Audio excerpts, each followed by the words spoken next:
The first time it happened, I was a child. I didn't think much of it at first. Nightmares were normal, right? But this wasn't just a nightmare. This was something else. In the dream, I was always running, through endless dark streets, twisting forests, abandoned hallways.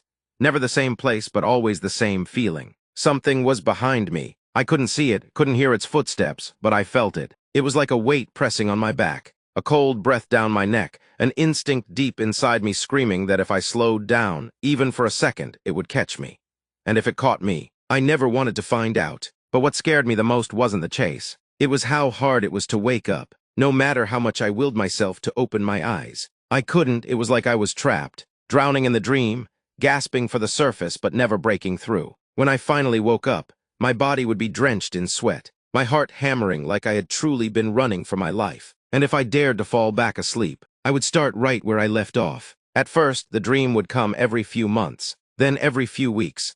Then, as I got older, almost every night. I stopped sleeping properly. I'd stay up as late as possible, fight to keep my eyes open, drink coffee until my hands shook, anything to avoid going back. But exhaustion always won, and every time I slipped into sleep, I was there again, running. One night, I did something different. I stopped. I don't know what possessed me to do it. Maybe it was the exhaustion. Maybe it was curiosity. Maybe I was just tired of being afraid. I skidded to a halt, turned around, and saw nothing. The empty street stretched before me, the silence pressing in. There was no monster, no shadow, no figure lurking in the darkness. For the first time in years, I thought, maybe it wasn't real. Maybe I had been running from nothing. Then I felt it, breathing right behind me. Slow, deep, heavy. I couldn't move, couldn't turn. I just stood there, my whole body screaming to run, but my legs refused to obey. A low whisper slithered into my ear. "Now I have you." And the world ripped open. I was falling, tumbling through darkness, my body weightless as something pulled me down.